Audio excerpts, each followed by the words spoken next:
thank you for signing into this webinar. This morning, we are going to talk about obesity during the menopause, its incidence, and its implications. This is particularly important now, as we are now receding from the time that cigarette smoking is the main cause of cardiovascular disease in men and women. And as that happens, we will start to see other causes of heart disease in women start to become prominent and worthy of some consideration. One of these is obesity, and particularly, as you will see, obesity that is proportionately large around the heart and in the thorax. So we need to re-look at this whole subject, as it is now about to become extremely important in women's health care. In order to do this, we have asked two real experts, what I call my friendly thin fat people, and I want to show you who they are. Can we switch? What happens? There we are. Our first speaker will be Professor Antonio Cano, who is well known to the menopause community. I don't have to read all of his credentials, but the fact that he has been involved in menopausal studies and education for decades really tells us that he will be a particularly good person to start with the discussion of what is obesity and how do we get into that condition. Professor Augusta Maturana is an internist who has had a long career involved in understanding metabolic risk and the development of fat and where it is, particularly in the body. She will tell you about that. So thank you both. We're going to start with Professor Cano, and then we will stop and have Professor Maturana's talk, and then we will have the questions and answers. I urge you to ask your questions or make your comments during the course of the talks so that we can collect them in time to have a really good discussion. There are now posted here some references, some key references. All of these references will appear on the recorded version of this of this conference. So don't worry about taking notes. Try to get a chance to just absorb the information. You can go on YouTube to get this recorded podcast at a later date. So without further ado, I would like to introduce Professor Antonio Cano. Please, Antonio, you're on your way. Thank you, Professor Naftolin. It is a very real pleasure to be here today, sharing this session with you and with Professor Maturana under the umbrella of the International Society of Gynecological Endocrinology. The topic of my presentation will be, here it is, see if I may share my screen, here it is, yes. And so there it is, okay. So my topic is diet and weight changes during the menopausal transition. And for that, this is my disclosure. I have nothing to declare in what refers to the topic of this lecture. And this will be the outline I will follow. I will still start with a question, is if it happens and why it happens. You will see that we have some indications as to whether the hormonal changes during the menopausal transition have something to do with the changes that we observe.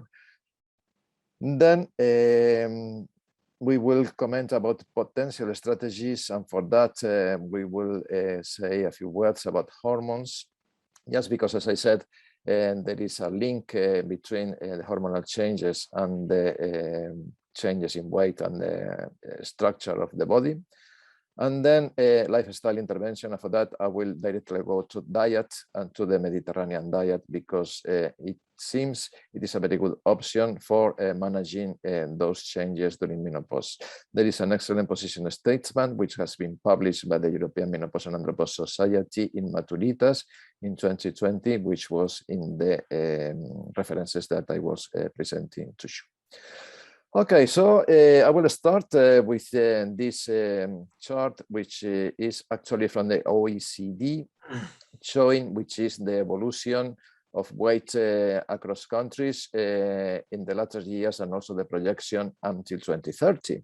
And something which is clear is that there is a trend which is ascending, going up and up everywhere, although there are some differences. For example, you see here the States, and you see here Korea, which is probably at the lowest of the slide. But you see, as I said, that the trend is increasing in all of them. You have here my country, Spain, and obviously that clarifies that this is a problem that extends all across the world. It's a global problem, a real pandemic, which is there and requires action. In the specific case of menopause, I have brought you this slide, which I think is quite clear. You see, this is data from the SWAN, the study in the States, which followed an important number of women who were investigated with densitometry, which were followed for years across menopause. You have here, and in the center, this gray line representing the moment of menopause, which is 0. You have years before menopause on the left and years after menopause on the right. And what it is clear is that when considering weight, you see that there is a trend going up in the already prior to menopause, in the years prior to menopause, and then there is a sort of a slight stabilization, but with a clear increase. And when considering fat, which is the black lines that you have in here, you see that again there is an increase in years prior to the menopause, and then there is an increase in the slope of the increment of fat, which then stabilizes. And this is something that occurs, as you may easily observe. And concerning lean mass, you see, again, as it is just the opposite to what has been shown for fat, because there is a decrease in the proportion of lean, which is lean mass, which is in this continuous line, and also in lean mass. So the conclusion from this study is that in menopause there is a global increase in BMI, in body mass index, also in weight, and there is an opposite direction for fat, which increases, and for lean mass, which decreases. So the question now is why it is and how it may be related with hormones, if there is something to think about. Another point of interest is the change in the architectural structure. And for that, the importance of visceral obesity, as shown here in this table taken from the WHI observational study, in which you can easily observe that either considering younger or older people, you see here women who are younger than 65 or 65 or more over here, and considering if they are normal weight or overweight. In any of the cases, you see that the presence of visceral obesity is associated with an increase in the risk of global mortality. So obesity is a problem, but it is also a problem, the accumulation of fat, the central obesity, visceral obesity that I was just commenting. So with these ideas, let's have a look at what may be the hormonal background, as I said, in the case of menopause. We know that menopause is associated with a decline in the production of estrogen, so it's an hypoestrogenic state, as shown here, but there is a little change in the production of androgen, so that finally there is a high androgen-estrogen ratio. That means that there is a sort of a hyperandrogenic milieu, which goes to an increase in central visceral obesity. This is something which has been clearly shown in studies, for example, the UK genetic biobank study, in which women who had increases in androgens were associated with a higher prevalence of visceral obesity. Then visceral obesity, and there are several explanations for that. Basically, an increase in the free fatty acids leads to dysglycemia, increased blood pressure, and also to hypertension, which are the features that you know that are associated with metabolic syndrome and also with the increase in the risk for diabetes. So we have already described changes which are in the direction of increasing fat, increasing weight, and a certain hormonal background. Because that background, we may ask ourselves if there is any option for managing this problem with hormones, and we have some data about that. We have basically two types of data. We have studies which have been designed specifically to investigate this point, as for example in this slide. And then we have epidemiological studies, population studies in which the change of weight has been a secondary objective. So they are not as meticulous in the form in which this feature has been investigated, but they have the great advantage that they provide very high numbers of participants. Let's have a look at this study. As I was commenting, this was a study with 75 premenopausal women who were converted in the University of Denver in menopausal because of the injection of GnRH analogs. Then they were treated with either placebo or estradiol, and they were investigated in what refers to abdominal and thigh fat. And you see what was the result. You have here in black women receiving placebo, and you see that at the abdominal level there was an increase in both subcutaneous and visceral fat, which was highly significant as compared to women who only receive estradiol. And then when looking at the thigh, you see again that there is a decrease in muscle mass in women receiving placebo, something that does not happen in women supplemented with estradiol, and there is little change in what refers to fat. So it seems that there is a contribution which is related with estradiol, as shown in this study. But as I commented, we also have some data from epidemiological studies, and we have very classical data in this regard. For example, the PEPI trial, which was published, you see here, in 1997, already several years ago. And it was clearly shown that as compared with placebo, women who were receiving hormonal treatment, which is represented by this continuous line over here, increased weight, but less than those women receiving placebo. And when checking on the right to women who were treated with hormonal treatment, again, the change in waist circumference was smaller than women receiving placebo. So this was all in the direction of what we have just commented in those very fine studies that were executed in the lab.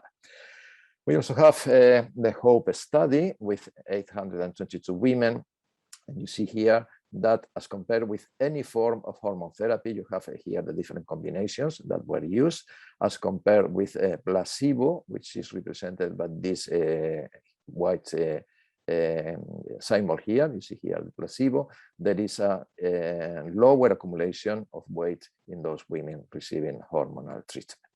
So the conclusion would be that, and this is something that has to do obviously with the hormonal changes occurring across menopause, but probably there is something else as shown in that first slide I was presenting, in which you could appreciate that the changes are even present some years after the hormonal, prior to the hormonal changes of menopause. So the summary to the hormone estrogen, which should say action at peri and postmenopause, would be that those hormones are related with the prevention of weight gain, with the reduction of fat mass, and the reduction of unfavorable fat and distribution. Well, what can we do concerning lifestyle intervention is something that may be added to increase the efficacy of the control of those changes in the menopause. This is something which is not new. You have here a table from this review in the New England Journal of Medicine in 2017, in which you see that there are different lifestyle interventions that may be used to control weight: counseling, diet, physical activity, and behavioral therapy. I have underlined changes like, for example, behavioral therapy, because one of the lifestyle difficulties is the adherence in the long term. So behavioral therapy is very useful in that regard. And then you see how diet, which is advised to be between 1,200 and 1,500 kilocalories per day, or physical activity are involved in this control of weight. I will concentrate on diet, as I commented. And for that, I would like you to pay attention to this slide, which was published some years ago in the New England Journal of Medicine. This is a study in Australia, which was designed with very few participants. You see, only 50 of these subjects who were subjected to very low energy diet for a few weeks, actually for only 10 weeks. And you can see how dramatic was the change in weight from something like 97 kilograms to 83, 84 kilograms. But the interesting thing is to look at what happened afterwards. You see that while maintaining that low diet, there is a trend to recover weight as if the body was learning how to manage with lower energy and to recover a part of the weight that has been lost. And this is again reproduced. This is the same study in which you see which is the evolution of hunger, for example, at the top, or the desire to eat at the lower panel, in which you see that the trend is just parallel in with what we have just seen concerning the weight. So if it is as if the body was learning how to manage with this problem, and this is again all underlined here on the right in this study, the Women's Health Lifestyle Project in Pittsburgh. As you see that there was a very high number of participants, but concerning the different rules of the study, the different recommendations, like for example, the increase of total fat, which should be less than 25%, saturated fat less than 7%, or activity above 1,000 kilocalories per week. You see how the adherence was lower and lower since the beginning till the end of the study. So the problem with lifestyle is always that adherence is difficult and people get tired of maintaining physical activity or maintaining the diet. That's why we need a diet easy to wear, and in that context, the Mediterranean diet has been proposed. You see that, you know that it has been considered an intangible cultural heritage by the UNESCO, as shown here on the left, and also it has been selected as the best diet in the world in 2020, as shown also in this slide. And what is it actually, the Mediterranean diet? Well, it's something which is not extraordinarily well delineated. It's something that is represented by this pyramid in which you see that there is also the recommendation of a healthy lifestyle in terms of conviviality, physical activity, and so on. But then you have a list of foods that you have to take at each meal, like for example, olive oil that you have here, others that you have to eat every day, for example, nuts also here, legumes and so on. And then you can eat, it's not a vegetarian diet, you can eat fish, you can eat meat, and you can even eat some dessert, sweets, but with moderation. So it's something that is easy to wear and has been demonstrated to be quite useful in what concerns the limitations of weight and also the accumulation of visceral obesity that we were commenting. See, for example, have a look at this meta-analysis in which you see which is the impact on metabolic syndrome. You have here a list of case control studies, also prospective studies, and here you have the total in which there was a reduction. You see the relative risk is 0.81. That means that there is a reduction of 19% in the diagnosis of metabolic syndrome. And going to the specific point of visceral obesity, which has brought our attention, you see that the impact is quite similar. For example, you see here that the global effect is 0.82 relative risk, which means an 18% reduction of visceral obesity.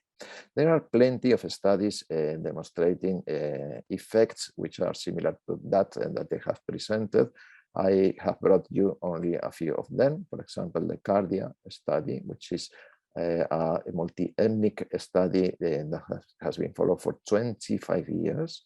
And you see how the use of a Mediterranean diet, there was a score in which you have up to 5 points, in which the higher the score, the highest the adherence to Mediterranean diet.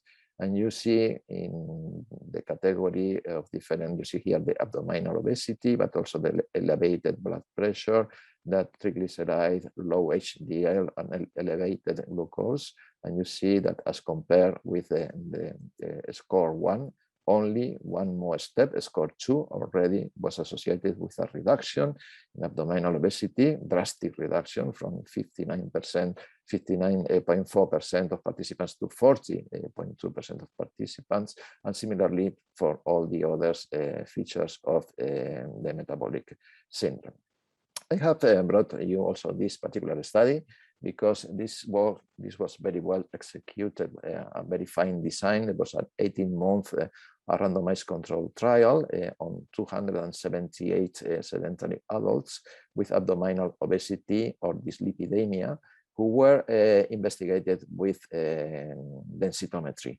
And you see how a low-fat diet, which is in red, as compared with the MET diet, which is in blue, there is an efficacious effect of both diets, but even better the case of the Mediterranean diet. And when looking here on the right at the waist circumference, you see that also there was a clear effect of both diets, but it was even better the case of the Mediterranean diet. So in conclusion, these are the take-home messages I would like you to take home today, is that managing menopause weight increase is a long-term strategy. You cannot expect miracles. You need to maintain a very stable adherence. Then hormone therapy has a favorable, although moderate effect, as shown in the studies that we have reviewed. Diet is a healthy and moderately effective component, and small size but persistent interventions should be successful. So diet is one important tool, but also hormones and also obviously all the other components of lifestyle. So having said so, I want to thank again you for all your attention, for attending this webinar, and to Professor Maturana, Professor Naftolin for sharing with me this moment with all of you. Many thanks. Thank you so much, Antonio. Very clear, and you really made the case for proper management of lifestyle and diet. The next speaker is Augusta, whom you've already been introduced to. She is going to concentrate on the importance of the distribution of the fat. And I think that this really complements Antonio's presentation because, as you will see, we may be able to discuss some relatively disproportionate effects of hormones on specific distribution of fat. Augusta, please. Yes, thank you so much, Professor Neftolin, for your kind words. And to introduce some aspects about obesity women. And a great part of my inspiration for this talk was born in our exchange of ideas. And I'm very happy to be here. Thank you for the invitation.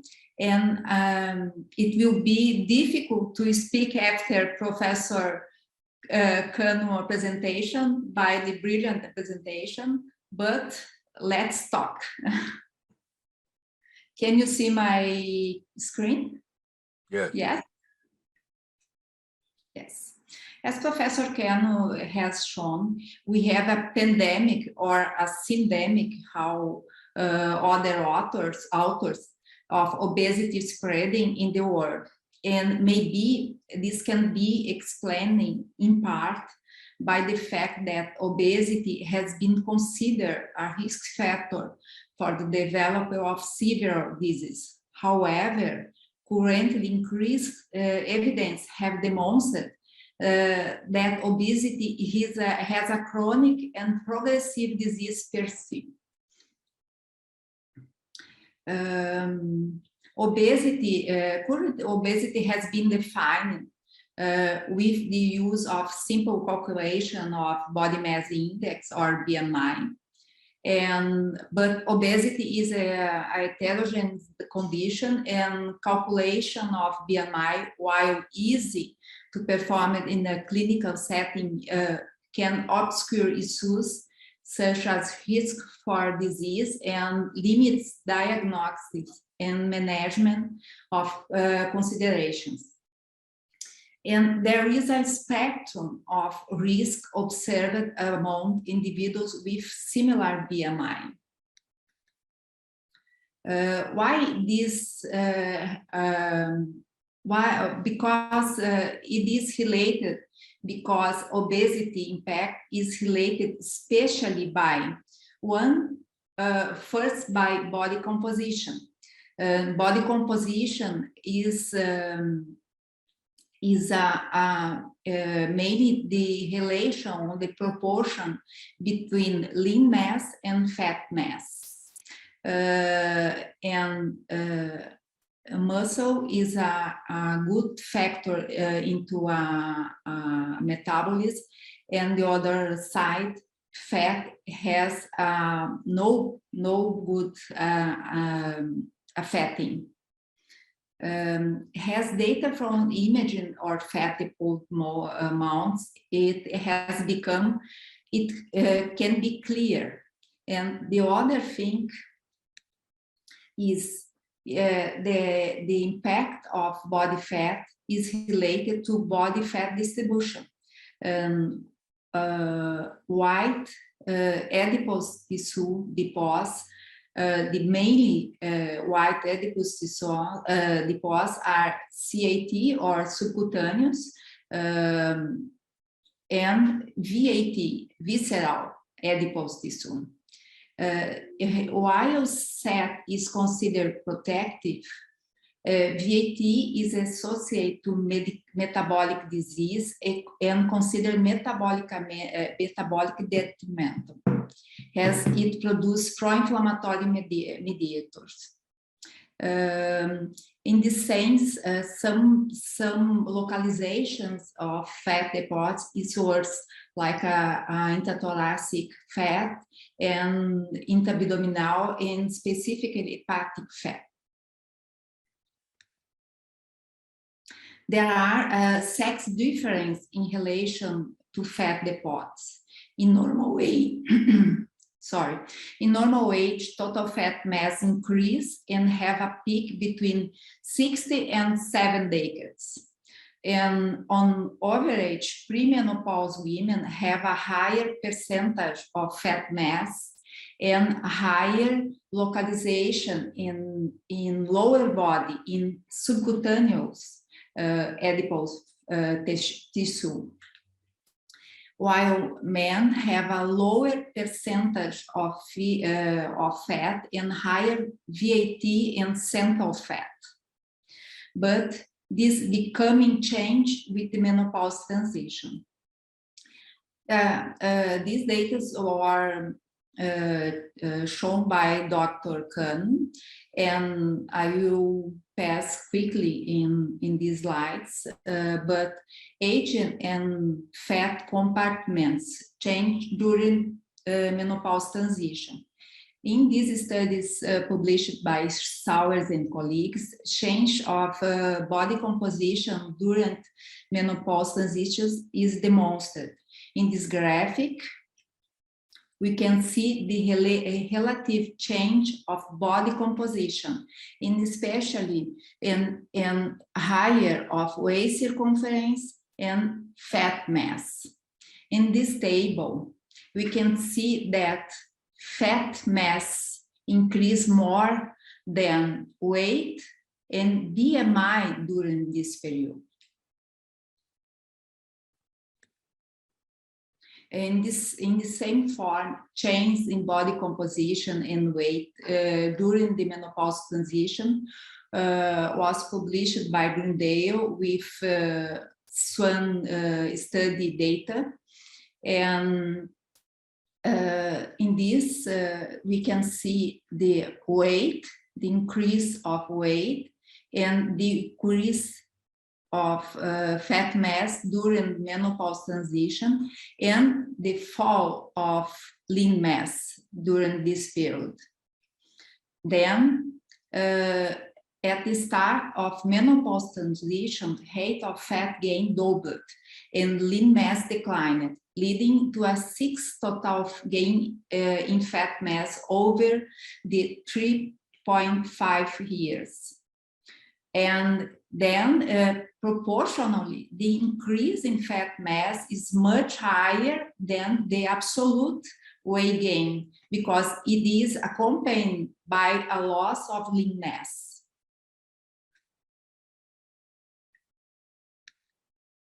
Okay. And in addition, intra-abdominal fat increase with menopause and menopause transition. In this study, postmenopause women had significantly more, in this graph we can see, more visceral fat than premenopausal women.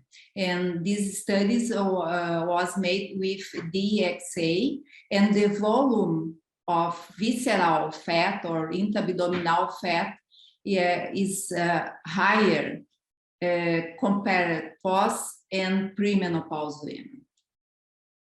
Then, intra-abdominal fat increased faster than BMI and weight during menopause transition, and in post-menopause women, visceral fat deposits increased from being 5 to 8 of total body fat during the premenopause period to 15 to 20 of total fat during the postmenopause period.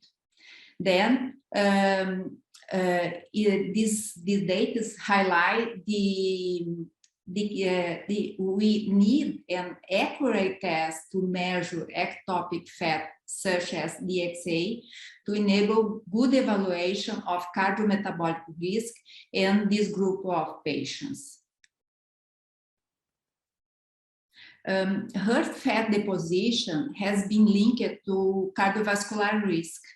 In addition to having greater abdominal visceral fat, postmenopause women have a greater fat deposition around the hair than premenopause women. This is the data of SWA studies, SWA cardiovascular fat study, and this study included 456 women.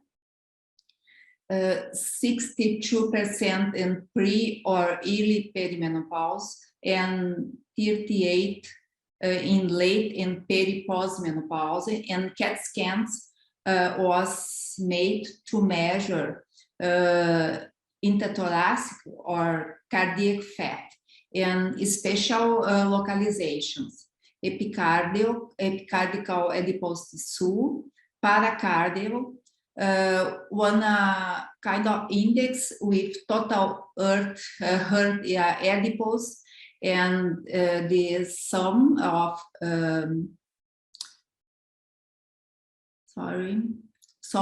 both, and aortical perivascular adipose tissue. And what this study has demonstrated, that late and have greater volumes of heart fat compared with pre and early perimenopause women. And it's important to demonstrate that the author showed that all compartments of intrathoracic fat are increased in postmenopause women. Then, how we can define menopausal obesity? During the reproductive period under physiological levels of estrogen is being associated with positive metabolic profile. In menopause transition, the estrogen levels decrease, and in the same direction SAT and lean mass, and there are increase or VAT and food intake. In this scenario, menopause obesity is a specific middle-aged women's obesity, and the absence of estrogen seems to have a central role.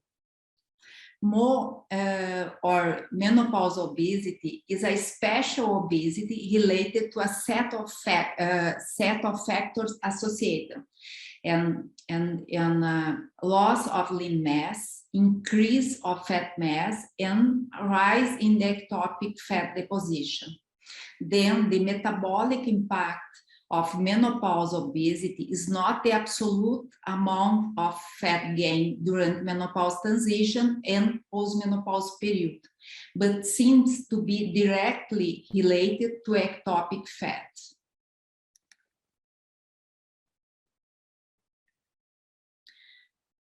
Menopausal obesity is a low-risk entity and may progress to high-risk menopause obesity.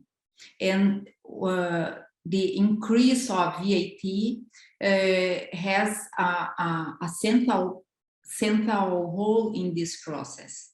And the main determinant of cardiovascular risk seems to be the presence of visceral adipose tissue, especially mediastinal, paracardial, and epicardial fats. Then, obesity. Just like the management of obesity in general, the management of obesity in menopausal women is challenging. This data was presented by Dr. Cano about this, the low adherence to patients. And in current way managed interventions result in modest weight loss, which are poorly sustained in the long term. The good news is, however, studies have shown that even modest weight loss has a positive impact in outcomes, including body composition and ectopic fat. On the other hand, it should be noted that visceral fat is also easier to mobilize. After weight loss, it tends to be reduced more significantly than subcutaneous fat. For instance, as 5% of weight loss result in 40, more or less 21% of decrease in hepatic fat content in the study of medicals and all. Then, how to manage or how to treat or can we prevent menopausal obesity and high-risk menopausal obesity? Obesity is a chronic and heterogeneous disease disproportionately affecting women. And in this graphic we can see the prevalence of obesity by sex and by age. This is a population study. And we can see the higher prevalence of obesity in women than in men in all age groups, and the massive sex difference between 50 and 65 years. And it can remit the time of transition and menopause period. Then prevent weight gain during reproductive stage of women is one of it can be one form to prevent menopausal obesity. In addition, there is, during the women's life cycles, there are some vulnerability to gain weight. It is mainly in the menarche and puberty period. During the pregnancy, we know that gestational weight gain is associated with maternal weight retention and the development of obesity in the future, and during menopause transition and postmenopause periods. Then these periods are characterized by swimming of sex hormone and special estrogen. We can highlight what is the role of sex hormones in this process. And I would like to highlight the other question about these slides is the role of gynecologists in the health of women. I would like to highlight the important role of gynecologists in preventing, in treating obesity at a multiple stage in women's lives when they are most at risk of weight gain. As Professor Cano has already mentioned, management of lifestyles with the focus in modifying risk factors to weight gain during women's life cycle is very important too. And adoption of a healthy diet and active lifestyle with physical activity and low time of sedentarism is a great option to prevent obesity and obesity-related comorbidities. And in this sense, what can be the role of hormone therapy and menopausal obesity and high-risk menopausal obesity? In the literature, some studies have shown that estrogen therapy has a beneficial impact on body composition and distribution and in cardiovascular risk. The use of exogenous estrogen can prevent the development of insulin resistance and decrease visceral and ectopic fat accumulation in animal models. This is a study, this is a precursor study of Professor Genazzani with postmenopause women. And in this study, postmenopause women lack fat tissue was significantly lower than in premenopause and perimenopausal groups. And this study, the body composition was assessed, measured by DXA, and the authors show higher body fat in peri and postmenopausal women than premenopausal women, age-matched women with similar BMI was shown, and HRT-treated postmenopause women. In HRT-treated postmenopause women, the fat tissue was similar to that in the premenopause group, suggesting the good effect of HRT in this aspect. And the other, this study, it has a similar data, and menopausal hormone therapy is associated with reduced total and visceral adipose, the osteolaus score. This is a cross section. It's include a good number of patients, and participants were categorized into current users, past users, and never users of MHE. And DXA was used to measure body composition. In the results, we can see that in MHE is associated with significantly decrease in VAT. We can see current use is a more gray this, and never in the more dark gray. Okay, and the results, results can show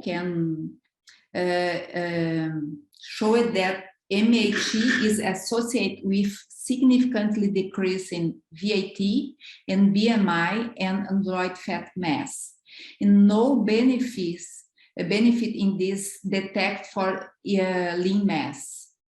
Interesting that the results of the study, the benefits are not preserved in women with past user. Then we can remit the caution when MHE is discontinued.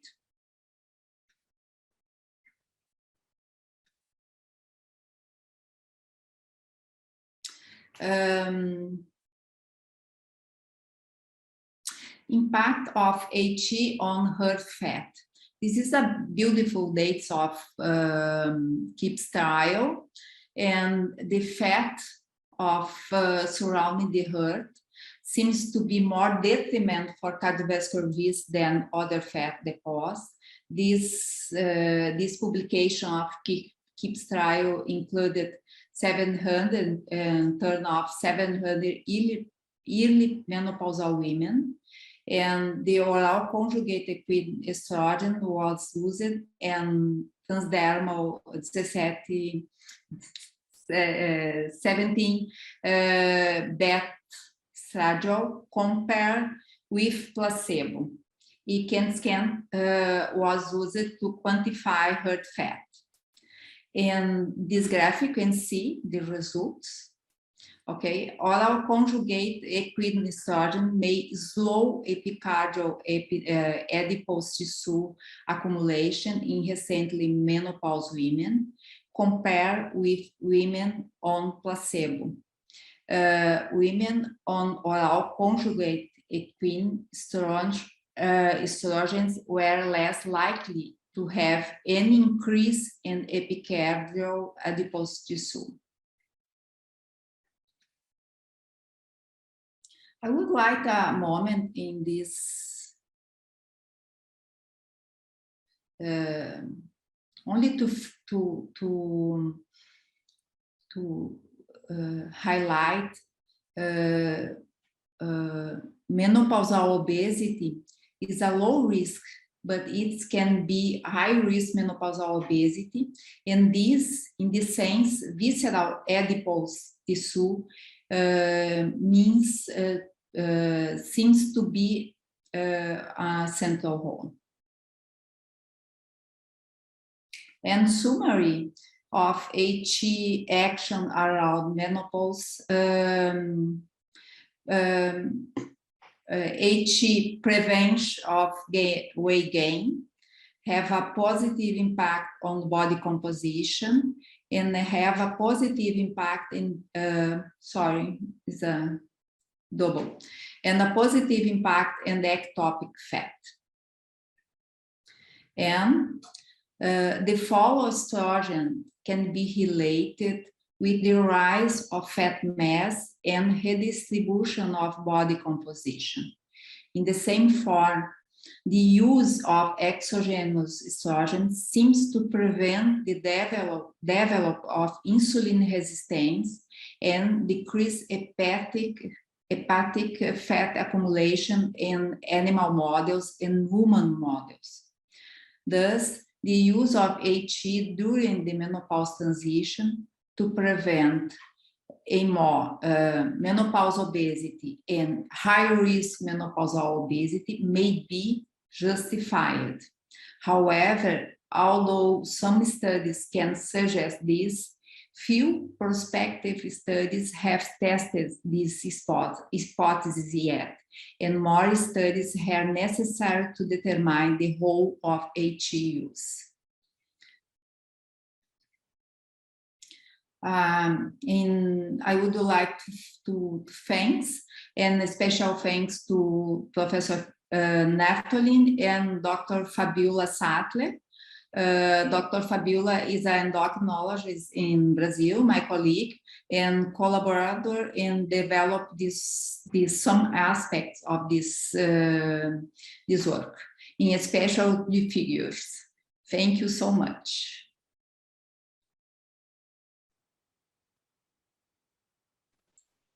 Thank you so much to both of you, to Antonio and to Professor Maturana. I think this is a very good exposition of some of the issues in managing obesity and what parts we should manage. There are a number of questions that have come up. I'm trying to put them into some categories. Dr. Basha and others have asked about carnitine as an aid to diminishing obesity. Perhaps Professor Cano would like to address that. Well, that's an interesting question because we know that there is particularly experiments with animal models showing that carnitine may effectively increase the metabolic rate. And in that way, it might be a contribution to a limitation of the increase in weight and in fat during the menopausal transition. I am not aware of clinical studies. I think there is some observational data, but not randomized controlled trials with L-carnitine as fast as I know. But my idea is that it should probably have a role in the management of this period, according to what we know from the animal models. As I said, I should stress that the data we have, for example, with estrogens, very big part come from studies with rodents, with rats and with mice, and then the clinical studies have reproduced what was found in those animals. So why not for carnitine? I think it's an option, obviously. Thank you. Well, Augusta, have you anything to add? Yes. Would you have anything to add with this? No. Thank you. So, following the same idea, a question about the keto diet. Antonio, would you like to address the keto diet as an alternative? Yeah. Yes. As I said, there is a high variety of diets. The keto diet is one of them, and which is effective at any with any purpose of limiting the weight increase. And as far as I know, there are some data in what refers to menopause. But finally, what it is important to stress is that it is not only the limitation of foods that works, but also in terms of adherence, the combination of foods that may end up in limiting the weight increases. So because there are comparative studies, for example, with the Mediterranean diet and with the keto diet, also with vegetarian diets, in which all of them used to work. And with plus or minus difference, I was presenting that study in Israel, in which with densitometry was shown that Mediterranean diet was not too different to what was achieved with other diets. But the good point, the key point with diets is that they have to be easy to follow in order to gain adherence, which is the main determinant, because as for physical activity and lifestyle in general, the limitation is always the adherence to the good purposes that participants may have. Augusta, any comments? Yes, no, I don't have experience with. So I'll finish this little segment with questions about some of the underlying neurotransmitters and other factors. Are they important, and will they be clinically useful in avoiding obesity? Antonio, you're muted. You're muted. Sorry. Yes, I said that it is a challenging question, actually, because it's not easy.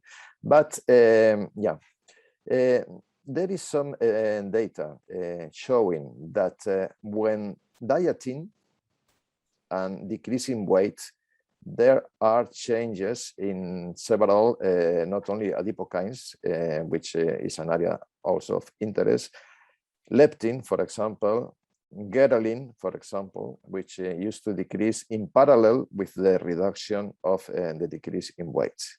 The other way around, which is the question, is if we manipulate the kisspeptin area, for example, which is something that you know that is becoming now a fashion with the modulators of the receptor for the dynorphin, for example, which is being used. But what we don't have is still good data about which is the reflection in terms of weight management. So we know that the other way is, yes, is a reality. When you decrease weight, there are diminution in all those neurotransmitters and also at the level of adipokines, for example, but just the opposite, the use or manipulation of the receptors, for example, of those modulators, it's still unclear if they will end up in reducing and managing the weight increase. But it is an interesting area to investigate, of course. Yeah. Yes. Augusta? I'm not sure if I understand your question, but it's about to prevent obesity in women. Is it? Yes. Yes. I think some points in this question is important. The number one is I can speak this in the early in my talk, and to recognize obesity has a disease. I think, and all the time I can see in my private or office the patients gain weight during the lifespan, and nothing is made. Then they recognize of the importance in this group, especially in women. I think it's the first point. And the other question is about the education and prevention to get gain. Lifestyle is to improve lifestyle. Maybe this is a great key to prevent obesity in women. And sometimes some periods is a particular vulnerability. There are particular vulnerability in women, and these points can be seen with special care. I think too, HE or estrogen therapy has a important role, but we don't have in this moment prospective studies to prove this.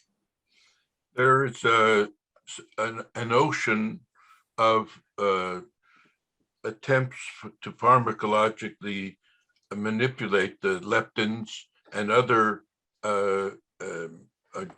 other factors that we're going to undergo, so we will have much more information.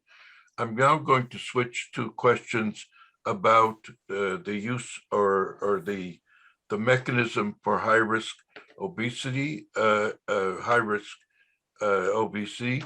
Professor Genazzani asked about the mechanism. I wonder if you could very quickly review your view of how one gets high risk rather than just menopausal obesity, and how it may be reversed. Yes. Thank you by the question by Dr. Genazzani. Since the ectopic fat has a central role in this process, has obesity in general, VAT and ectopic fat has a great impact in metabolic system. Then I think is this question. Okay. The general role of estrogen in preventing obesity and preventing high-risk obesity. Yes. Could you comment on it again, and then perhaps Antonio can say something? Yes. Sorry. Please. Could you comment on estrogen? Well, okay, let's do it in a more specific way. There are a number of questions about what kind of estrogen treatment is good during the menopause to avoid high-risk obesity. Yes. Unfortunately, I don't have this answer, but I think there are some studies about what is the best formulate and route to use in menopausal and hormone therapy.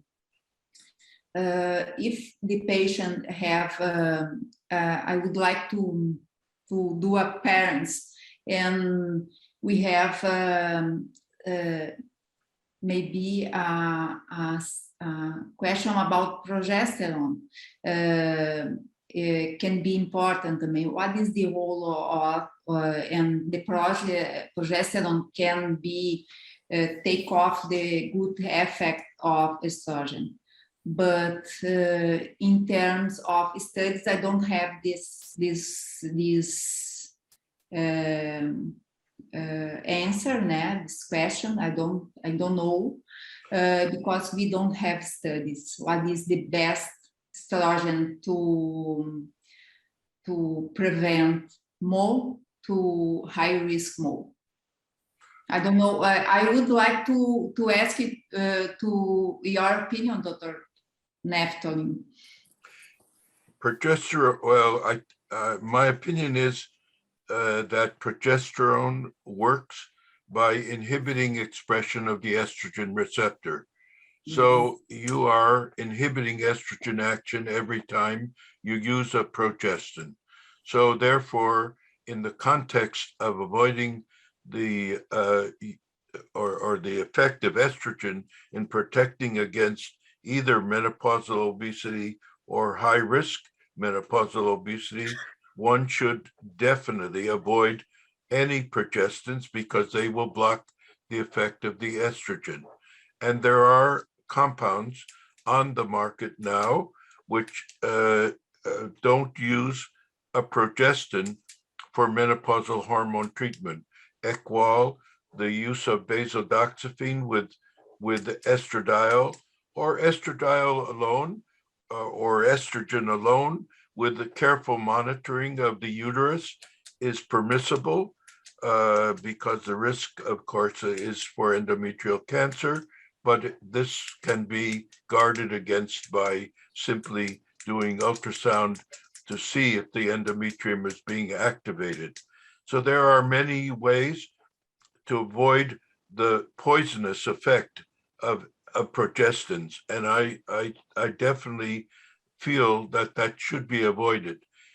Before I ask Antonio, I would also like to stress that the main recipients and the most important recipients of all of this are the people with premature menopause, particularly women who are receiving ovariectomies for protection against ovarian cancer. These women have a shortened lifespan if they don't get treated with estrogen, and there is no progesterone necessary. There should be basically no women treated with ovariectomy who are not put on estrogen unless they have specific contraindications. Antonio, would you like to add to that? Well, no, just to agree totally with you. The main determinant in the control of weight increase across menopause is estrogen, as far as we know from animal studies, which are pretty clear in that regard. Is just estrogen, and there are even studies delineating the difference between the estrogen receptor alpha and the estrogen receptor beta. And it seems that it is, at least in rodents, particularly the isotype alpha, the one which is responsible of the control of the weight, which is associated with energy expenditure, which I have seen there is a question also about that. So this is, as I say, pretty clear. I agree totally with you that the progestin limits the action of estrogens at the level of the receptor, and from that point of view, should reduce the protective effect of estrogens. The thing is that we don't have good fine studies to show that difference, because the data we have in most cases come from population studies in which the data have not been taken with much care in what regards weight or waist circumference, for example.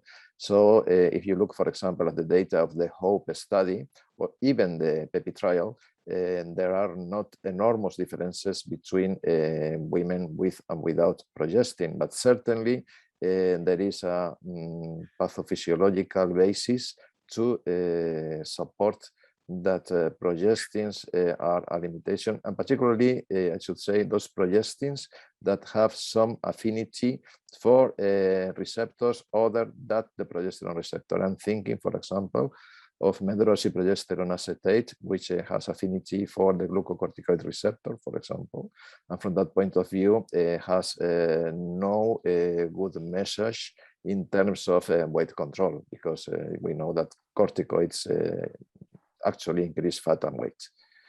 So that would be. Yes. Yes, absolutely. Yes. So I think I would like to just fit in one question about bariatric surgery. Whether bariatric surgery has a differential effect on this, on what you talked about. Would you answer that, Augusta?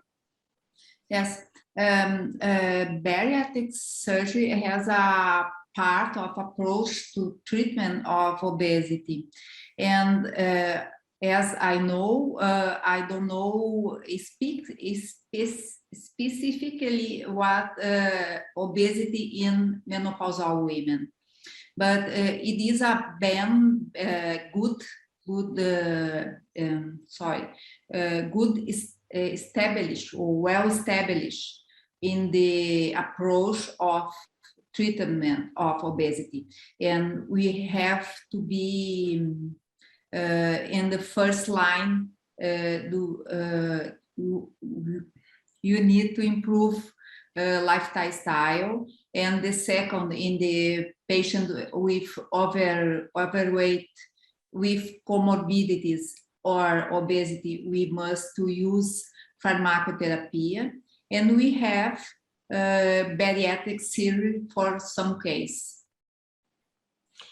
Okay. There were one or two questions about, or points raised about the use of estrogen and how long one can use estrogen. I would point out that the KEEP study that both of the speakers have spoken about now has looked at the KEEP study treated people with estrogen for 4 years. And now they have looked at something like 10 years later, and the effect of the estrogen alone treatment in protecting against cardiac fat has been retained even sometime after the estrogen had been stopped. So if you treat a woman with from this one study, which is the only one that looked at this, it appears that the protective effect may be one that is remembered by the body over a long period of time, and therefore is useful. The second part of this is how long can you treat a woman with estrogen? My own opinion of this is, if she has the indication for it, she can take it for as long as she needs to because of that indication. And that means that periodically she has to be examined. And the proof of that indication, osteoporosis, prevention of hot flushes, whatever. I don't know of any evidence that if a woman starts during the early postmenopausal years, you ever have to stop the estrogen. And of course, this especially is important for women with premature menopause. They should take estrogen for basically the rest of their lives, unless they have some contraindication. Perhaps you have some comments on this, Antonio? Yeah. Yes, that's excellent news. I was not aware of that change in the KIPS study, in which women were able to retain the benefit at the level of fat at the pericardium, for example. I think it's excellent news, but this is news which add to what we know of other changes, for example, at the level of the bone, just to mention one which is very well known, which are achieved during the years in which those women are under treatment. It's true that when a treatment is stopped, the benefits start being reduced, but it's also true that the advantage that they take as compared with women who have not been treated with hormone therapy keeps for longer. And so this is something that needs to be taken into account. So yeah, it's good news. I was not aware of those data, but excellent. This was published by Professor Wildman, Wildmann. I don't have the reference at hand, but I would urge people to look for it. Maybe we can add to the key references. Augusta, have you any comments about this? No, I only would like to comment about the result of KIPS in between paracardical and epicardical in heart fat. And we can see on the graphic the effect of oral is good, but the effect of transdermal is not significantly statistically. And I would like to ask you, as a crew of KIPS, what do you think? In the article, the authors write it can be because the dose of 17-bit beta estradiol is not enough to impact the cardiac fat. What do you think about it, Dr. Fred? So those were patients who received oral micronized estradiol for 4 years as their estradiol treatment with periodic doses of progesterone. They received it for only a short while to get a bleed off if there was a bleed off, and then they continued for 4 years, and then they were studied at a later time. I think it is reasonable to assume that you might have a better effect, but this was a relatively small study. There were 424 patients altogether, and definitely I would hope that somebody now will see this and will pick this up and will continue the study. The follow-up for KEEPS is continuing, and we are continuing to look at this, as well as changes in other organs, especially the MRI of the brain. So you will get more data, but always with that initial dose. So we need somebody to do a proper dose response. It's really a pity that the pharmacologic, the pharma industry has just stopped doing any kind of real research on this, and so it's now it's up to us to develop such studies and put them to our funding agencies and do proper studies with dose responses, because certainly KEEPS has pointed out some really important impact on visceral fat. Yes, absolutely. Yes. I think Antonio, do you have a comment? Nothing else. I think it's pretty clear. I totally agree. So I think that we have now run over by 20 minutes. I hate to cut it off because we have many other questions, but I think that we may overstay our welcome. I think we should point out to you that there are other podcasts that will be available. This one will be on again, this particular conference will be visible in the next few days.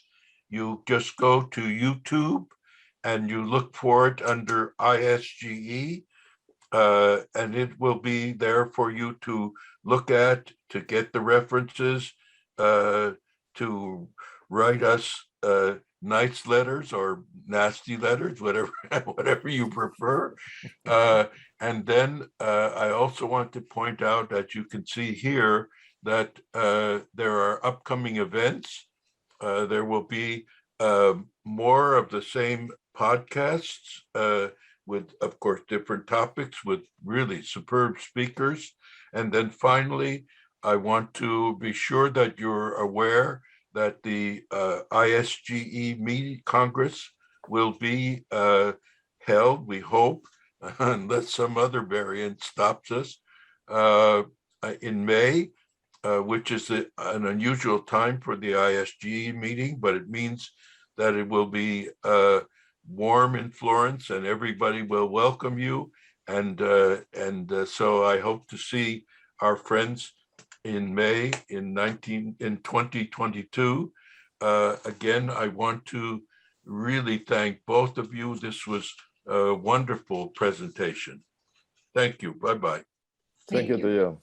Thank you. Bye-bye. Thank you. Bye-bye. It's a Bye-bye. pleasure.